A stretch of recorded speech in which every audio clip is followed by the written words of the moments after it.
우리가 흔히 쓰는 이 고사성어 중에 다다익선이라는 단어가 있습니다. 여러분도 잘 아시겠지만 많으면 많을수록 좋다라는 단어입니다. 이 단어의 유래는 한 나라를 세웠던 유방과 그의 부하였던 이 한신과의 대화에서 이제 유래를 찾을 수가 있습니다. 한신은 매우 유능한 장수였고 유방은 한신의 도움으로 이 중국을 통일할 수가 있었습니다. 그리고 나서 유방은 이 한신에게 자신은 몇 명의 군대를 거느릴 수 있겠느냐라는 질문을 합니다. 그러자 한신은 유방에게 10만 명의 군대를 거느릴 수 있는 능력을 유방은 갖추었다라고 말합니다. 그러자 이번엔 유방이 한신에게 그렇다면 자네는 얼마나 많은 군대를 거느릴 수 있느냐라고 물어봅니다. 그러자 한신이 많으면 많을수록 좋다는 뜻의 다다익선이란 말을 대답을 했습니다. 한신은 많은 군사들이 자기에게 주어지더라도 자신은 그 군사들을 적재적소에 배치해서 잘 활용할 수 있는 능력을 갖췄고 유방은 그런 능력이 없기 때문에 10만 명이 최대의 인원이다라고 말했던 것입니다. 이에 유방이 이제 기분이 상했습니다. 그래서 유방이 그렇게 능력 있는 이 한신 같은 사람이 왜 혼자서 나라를 통일하지 않고 유방 밑에 있는지 이유를 물어봅니다. 그러자 이 한신이 이렇게 대답했는데요. 유방은 군대를 통솔할 수 있는 개인적인 재능은 부족하지만 반대로 이 장군들의 마음을 이끌어낼 수 있는 탁월한 능력이 있기 때문에 수많은 장군들이 유방을 따르기 때문에 자신도 그럴 수밖에 없다라는 대답입니다. 다른 말로 하면 개인적인 능력은 한신이 훨씬 뛰어났는데 사람들의 마음을 알고 그 사람의 마음을 이끌어내는 능력이 유방이 훨씬 뛰어났다라는 것입니다. 그래서 이 나중에 보더라도 유방 밑에는 사람들이 잘 모이지만 이 한신 밑에는 그렇게 유명한 사람이 없는 것을 역사적으로 볼 수가 있습니다. 제가 이 이야기를 꺼낸 이유가 있는데요. 제가 한때 참 좋아했던 프로그램 중에 토크멘터리 전쟁사라는 프로그램이 있었습니다. 이 프로그램은 전쟁과 역사를 이제 알기 쉽게 다루는 곳인데 그곳에서 나왔던 이 한 전문가가 이런 이야기를 했었습니다. 군대에서 이 전쟁을 하다 보면 1000명을 가지고 싸웠던 사람이 어느 날 전쟁을 잘한다 해서 10,000명의 군대를 맡게 되면 그 사람은 이 10,000명의 군대를 가지고 싸우지 못한다는 것입니다. 왜냐하면 이것은 사람의 능력에 따라 달린 게 아니라 10,000명의 군대를 통솔해 본 사람은 그 10,000명의 군대를 운용할 수 있는 전략적인 체계와 사고방식을 가지고 있는데 그것을 경험해보지 못한 사람이 10,000명의 군대를 덜컥 맞다가는 그 군대가 오합지졸이 되고 전쟁에서 패하는 게 전쟁사에서 굉장히 많은 사례라고 말해 주었던 것입니다. 1000명을 운영하던 사람이 10,000명을 맡지 못하고 100명을 맡은 사람이 1000명의 군대를 감당하지 못한다는 것입니다. 이런 경험이란 것은 반드시 경험으로부터만 채울 수 있는 능력이기 때문에 실제로 이것을 무시했다가 패하는 경우가 많이 있는데요. 우리가 잘 아는 이 적벽대전에서도 조조가 패한 이유로 조조는 대군을 운용할 수 있는 능력이 실제로 부족했다라는 것입니다. 그 좁은 곳에서 많은 병력을 가지고 싸우다 보니 질 수밖에 없었다는 것입니다. 그리고 앞서 말했던 이 유방도 한때 53만이라는 대군을 가지고 있었지만 항우에 3만 명과 싸워서 대패하고 말았던 경험이 있습니다. 전쟁이란 것은 인원에 중요한 게 아니라 그 많은 인원이나 적은 인원이나 그 병력을 가지고 어떻게 싸우냐가 훨씬 더 중요하다라는 것입니다. 자기 분수에 맞지 않는 인원을 덜컥 맞았을 때에 그 인원이 오합지졸이 되고 전쟁에서 패할 수밖에 없다는 것은 너무나 상식적인 이야기입니다. 오늘 본문에 나오는 이스라엘 백성들의 숫자는 200만 명에서 300만 명을 넘는 거대한 인원이었습니다. 여호수아는 이들과 함께 멈추어진 요단강을 건너야 됐는데요. 이 많은 인원을 가지고 그 요단강을 건너기란 결코 쉬운 일이 아니었을 것입니다. 그럼에도 불구하고 오늘 본문을 보면 이 이스라엘 백성들이 아주 질서정연하게 요단강을 건넜던 것을 볼 수가 있습니다. 그것을 오늘 본문을 통해서 확인해 보려고 하는데요. 먼저 본문의 시작인 10절에서 13절까지의 말씀을 보겠습니다. 함께 읽겠습니다.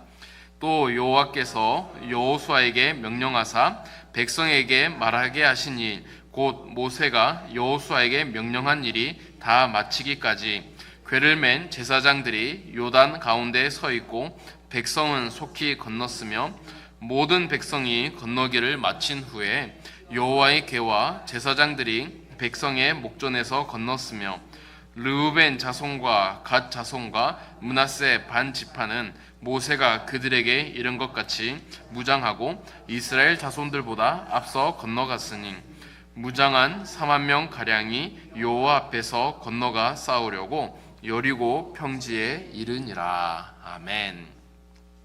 오늘 본문에서 이스라엘 백성들이 요단강을 건너고 있는데 이 본문을 이제 종합해 보면 이렇게 됩니다.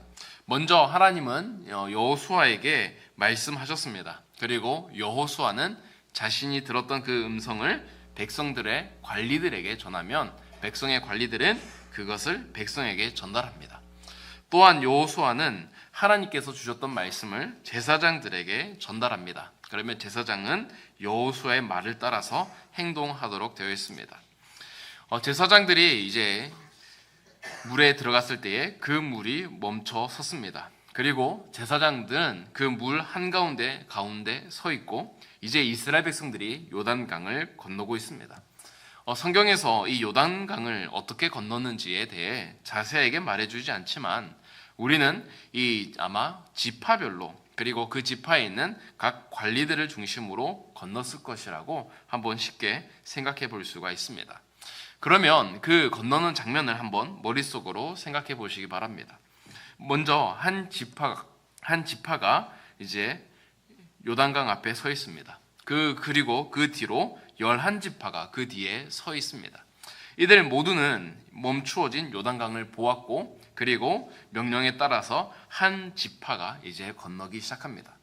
그러면 그 뒤에 있던 이 11지파는 그 한 지파가 건너는 장면을 지켜보았을 것입니다.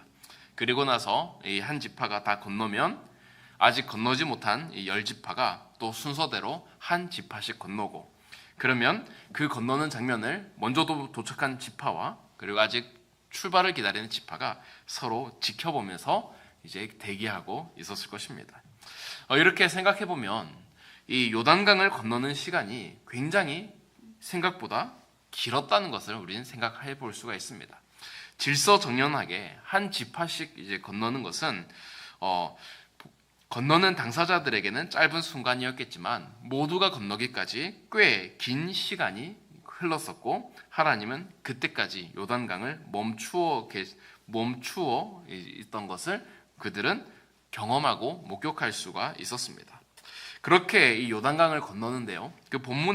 오늘 본문에는 그 요단강을 건너는 사람들의 두 가지 특징이 있습니다.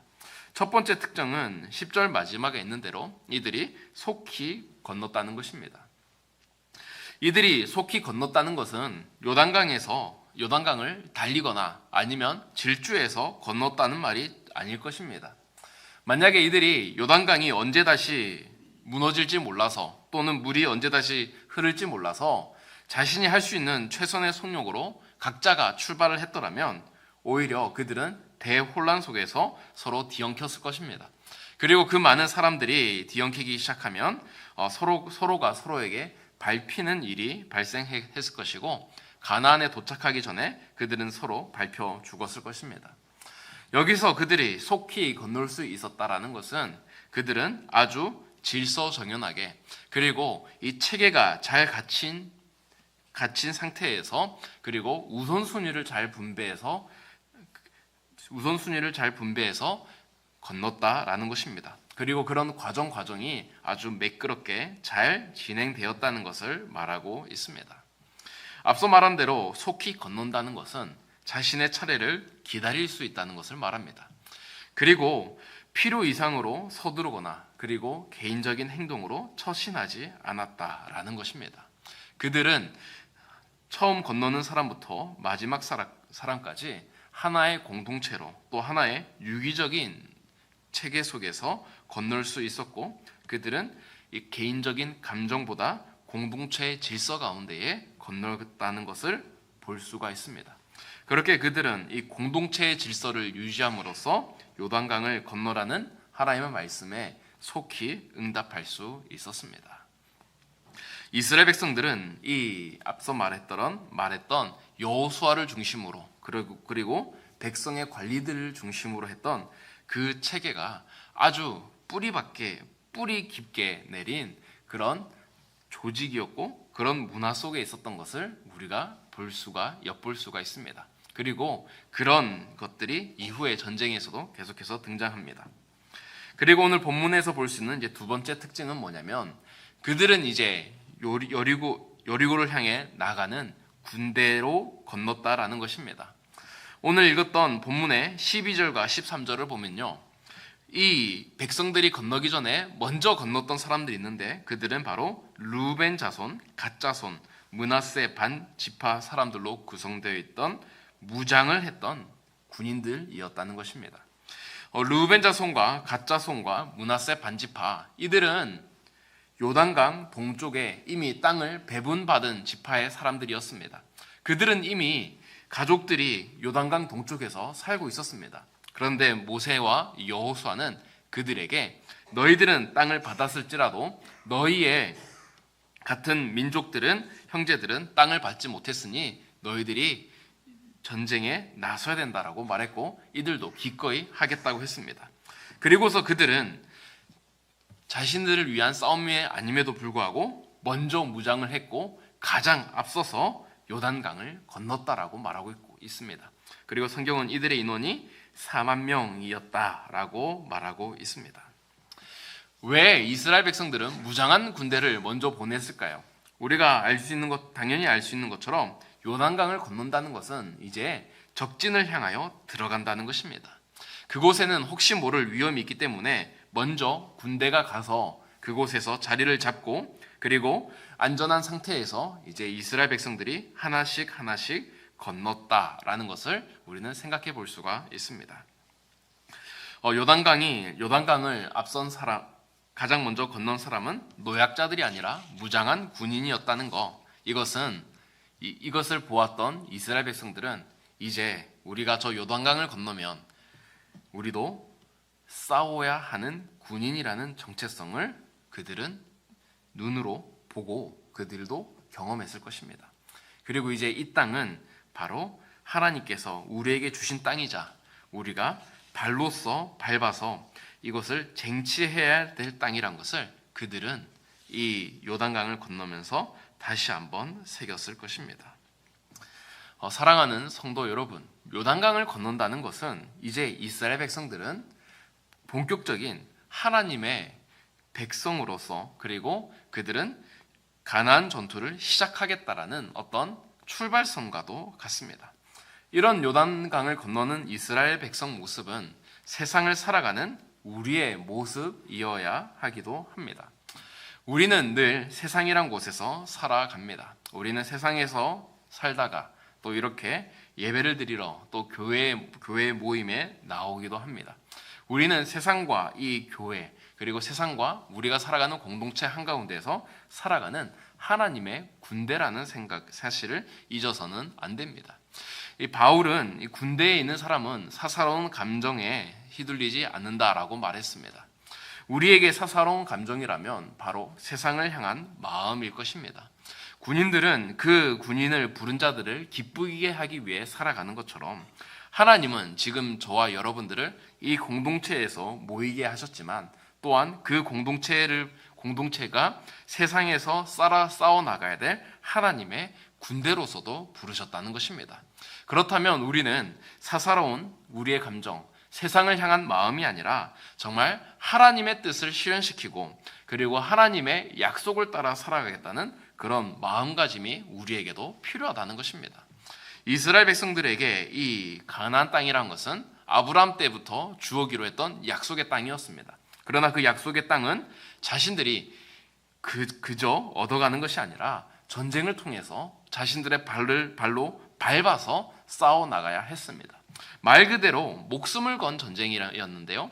이 무장한 군대를 보면서 그들은 이 요단강을 건너면서 우리는 이제 전쟁을 해야 된다는, 그리고 하나님의 말씀에 따라 순종을 해야 된다는 그런 다짐과 결단을 했을 것입니다. 우리도 세상을 살아갈 때에 그냥 세상 사람들처럼 살아가는 것이 아니라 우리도 하나님의 백성으로서, 그리고 하나님의 군대로서 세상에서 영적 전쟁을 하는 한 사람이란 것을 우리가 되새기면서 돌아볼 필요가 있다는 것입니다. 그런 마음으로 우리는 늘 세상을 향해 나가야 되고, 세상에서 우리를 부르신 하나님의 뜻에 순종하는 마음가짐을 가져야 됩니다. 그렇게 해서 모든 백성이 이제 요단강을 건넜고, 이제 마지막으로 이 여호수아는 이 제사장들이 요단강에서 올라오도록 이제 명령을 합니다. 하나님의 말씀이 다시 여호수아에게 임했는데요. 다 같이 15절에서 18절까지의 말씀을 보겠습니다. 함께 읽겠습니다. 여호와께서 여호수아에게 말씀하여 이르시되 증거궤를 맨 제사장들에게 명령하여 요단에서 올라오게 하라 하신지라. 여호수아가 제사장들에게 명령하여 이르기를 요단에서 올라오라 하매 여호와의 언약궤를 맨 제사장들이 요단 가운데에 나오며 그 발바닥으로 육지를 밟는 동시에 요단 물이 본 곳으로 도로 흘러서 전과 같이 언덕에 넘쳤더라. 아멘. 모든 백성이 건너고 이제 하나님은 여호수아에게 이제는 제사장들이 올라오면 된다라는 명령을 하십니다. 그리고 여호수아는 하나님의 말씀대로 전했고 제사장들은 요단강에서 올라왔습니다. 그리고 그들이 올라와서 흙을 밟는 동시에 그 요단강은 이전처럼 언덕에 넘치는 강물이 되었다라고 성경은 말해줍니다. 하나님은 여호수아에게 말씀하셨고, 그리고 여호수아는 제사장들에게 그대로 행했습니다. 따라서 이 강물에 가장 먼저 들어갔던 사람들은 제사장이었고, 그리고 언약궤였습니다. 그리고 이 강물에서 가장 늦게 나온 사람도 바로 제사장이었고, 그리고 이 언약궤였습니다. 이것을 지켜본 이스라엘 백성들은 하나님께서 이 여호수아와 그리고 제사장들을 통해서 역사하신다는 것을 눈으로 똑똑히 목격했을 것입니다. 그리고 그때에 이 여호수아와 그리고 이 제사장이 가지고 있는 권위는 이전과 같은 권위가 될 수 없었습니다. 그래서 이 날을 통해서 여호수아는 모세와 같은 권위를 가지게 되었고, 그리고 이 날을 통해서 이 여호수아의 말에 하나님이 함께 하신다는 사실을 모든 백성이 경험했고, 그들은 여호수아의 말에 더욱 순종할 수 있는 그런 계기가 되었다는 것입니다. 이 본문에서 우리가 한 가지 느낄 수 있는 것은 하나님은 천지 만물을 주관하는 힘과 능력을 가지고 계신 분입니다. 그런데 그 하나님께서는 그 천지 만물을 주관하실 때에 자신이 선택한 사람들을 통해서 역사하신다는 것입니다. 하나님께서 그냥 요단강을 멈춘 게 아니라 제사장들이 먼저 들어가게 하셨고, 그리고 여호수아의 명령에 따라서 그들이 움직이게 하셨습니다. 그리고 요단강이 다시 흐를 때에도 자신이 선택한 제사장들을 먼저 마지막으로 불러내시고, 그때도 여호수아의 말에 따라서 요단강물이 다시 흐르게 하셨다는 겁니다. 하나님은 언제든지 이 자연 만물을 변화시킬 수 있는 능력을 가진 분이시지만, 그분은 자신이 선택한 사람들을 통해서 역사하시고 그들과 함께 하시더라는 것입니다. 하나님은 늘 자신이 선택한 소수의 사람을 통하여서 역사하시는 분이고, 다른 말로 하면 하나님은 세상 가운데에 저와 여러분을 통해서 역사하신다는 말입니다. 여러분은 이 사실을 믿으십니까? 하나님께서는 큰 능력을 가지고 계신 분이고, 또 그 큰 능력을 저와 여러분을 통해서 세상에 펼쳐 보이신다는 것입니다. 때론 우리의 약함이 있고, 우리의 어리석음이 있고, 또 우리의 부족한 점이 있지만 하나님께서는 우리의 기도를 통해서 역사하실 때가 있고, 또 우리의 부족함과 약함을 통하여서 역사하실 때가 있고, 또 우리의 어리석음과 우리의 잘못된 경험들을 통해서도 역사하실 수 있는 분이 바로 하나님이라는 것입니다. 하나님은 연약한 사람을 통해서 역사하십니다. 여호수아도요, 참 처음에는 두렵고 떨림이 많았던 사람이었습니다. 그런데 그가 하나님과 함께 했을 때에 모든 백성이 우러러보는 사람이 되었습니다. 그리고 여호수아뿐만 아니라 이 요단강을 건너는 사람들도 우리는 이름을 알 수 없는 무명의 사람들이었습니다. 그런데 그들은 하나님께서 요단을 멈추시고 그 요단을 건너는 일에 참여하는 사람들이 되었다라는 것입니다. 하나님께서는 자신의 백성을 통해서 역사하기를 즐겨하는 분입니다. 그리고 이 이스라엘 백성들의 이 일을 통하여서 모든 가나안 사람들이 하나님의 이름에 대해서 알게 되었습니다. 그래서 이 여호수아는 길갈에 12개의 이제 돌을 쌓고서 그 의미에 대해서 자신의 후손들에게 이렇게 말합니다. 다 같이 23절과 24절의 말씀을 보겠습니다. 함께 읽겠습니다.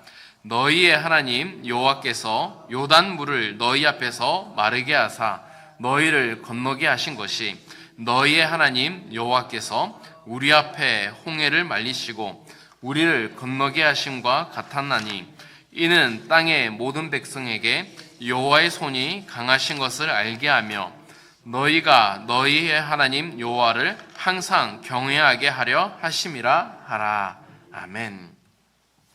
이 말에 보면 이 하나님께서 이제 왜 이 요단강을 건너고 또 이런 증거를 남겨놓았는지를 이 여호수아가 이제 두 가지로 정리하고 있습니다. 그것은 뭐냐면 첫 번째로 하나님께서 이 요단강을 건너게 하신 이유는 그 주변 민족들로 하여금 하나님의 위대하심을 알게 하기 위해서라는 것입니다.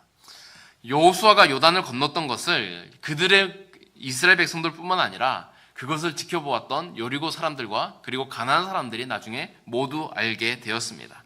그리고 그들은 하나님의 위대하심에 대해서 그들은 깨닫게 되었습니다. 그래서 여호수아는 이 요단물을 건너게 하신 분이 바로 하나님의 그 강하심, 그 능력이란 것을 알기 위해서 놔두었다라고 합니다. 그리고 두 번째는 뭐라고 말하고 있냐면 그 하나님의 강하신 일에 너희가 참여하고 그러므로 통하여서 너희가 하나님을 경외하기 위해서라고 말하고 있습니다. 이스라엘 백성들은 지금까지 모세가 홍해를 건넜던 일을 귀로 들어서 알았을 것입니다. 그들의 부모를 통해서 간접적으로 알았을 것입니다. 그런데 지금 이 요단강을 건너면서 그때 벌어졌던 그 일이 그냥 옛날 일이 아니라 지금 너희와 함께 하시는 그 하나님의 역사라는 것을 깨닫고 그 하나님을 경외하고 두려워할 수 있도록 지금 이 일을 만들어 주고 있다는 것입니다. 이 말을 하면 지금 하나님께서 요단강을 멈췄던 일들은 과거의 일이지만 그것이 또한 우리의 삶 가운데에서 나타났을 때에 우리의 삶에 있던 그런 요단강들이 멈추고 다시 요단강이 흐르는 하나님의 역사는 똑같이 되풀이된다는 것입니다. 비록 그것이 대상이 요단이 아니라 할지라도 하나님은 우리의 삶 속 가운데에서 그러한 일을 되풀이하시면서 하나님이 얼마나 위대한 분이고 또 우리는 그 하나님을 얼마나 경외해야 되는지를 보여주기 위해서라고 말하고 있습니다. 그러므로 오늘 본문에서 여호수아는 하나님을 따르는 모든 자들에게 하나님이 너희와 함께 하시고 너희를 통해서 크신 능력을 베푸시는 하나님이라는 것을 말해주고 있습니다. 그리고 그 이스라엘 백성들은 실제 그런 하나님의 능력을 경험하며 살아갔던 사람들이었습니다. 저는 오늘 본문을 보면서요, 한 가지 일이 기억이 나는데요. 그것은 예수님께서 제자들에게 지상명령을 남기실 때의 일을 떠올랐습니다. 예수님께서는 이제 승천을 앞두고 계셨습니다. 이제 제자들은 그들만 남겨졌어야 됐던 상황이었습니다. 그때에 예수님이 제자들에게 뭐라고 말씀하셨냐면 하늘과 땅의 모든 권세를 내게 주셨으니 그러므로 너희는 가서 모든 민족을 제자로 삼으라 라고 말하고 있습니다. 여기서 이제 이 그러므로라는 접속사로 이제 두 가지 문장이 연결되어 있는데요. 첫 번째 문장은 예수님은 하늘과 땅의 모든 권세를 가지고 계셨다는 것입니다. 그것은 이제 예수님의 능력을 말하는 거고요. 그리고 두 번째 마지막 문장은 너희는 가서 모든 민족을 제자로 삼으라 라는 것입니다. 언뜻 볼 때에 이 두 문장은 서로 연결이 되지 않는 것 같습니다. 예수님께서 이제 부활의 능력을 가지셨고 그리고 모든 능력을 가졌다는 것과 그리고 제자들은 이제 모든 민족으로 그냥 제자를 삼으라는 것입니다. 두 가지가 연결이 안 될 것 같은 이 문장이 그러므로라는 단어로 연결되어 있는 것을 볼 수가 있습니다. 왜 그러므로라는 단어로 연결이 되었겠습니까? 예수님께서는 내가 가지고 있는 이 능력, 내가 가지고 있는 하늘과 땅의 모든 권세, 이것들은 다른 데 사용하는 것이 아니라 바로 모든 민족으로 가서 복음을 전하는 너희들을 위해서 사용한다라는 뜻입니다. 다시 말해서 하나님께서 가지고 계신 그 능력, 그리고 하나님께서 가지고 계시는 그 위대한 힘이 언제 사용되어지냐면 하나님께서 선택하신 그 사람들이 하나님의 뜻을 위해 살아갈 때에 그 능력과 그 힘을 베푸실 것이라는 것입니다. 그러므로 우리가 해야 될 것은 무엇이냐면 이 땅에서 하나님의 뜻을 따라 살아가는 것입니다. 그때에 하나님은 그 크신 힘과 능력을 우리를 통해 베풀어 주실 거라는 것입니다. 오늘 본문을 보면요, 여호수아도 연약한 사람이었습니다. 그리고 이스라엘 백성들도 연약한 사람들이었습니다. 그럼에도 불구하고 그들은 하나님의 손에 붙들린 사람이 되었습니다.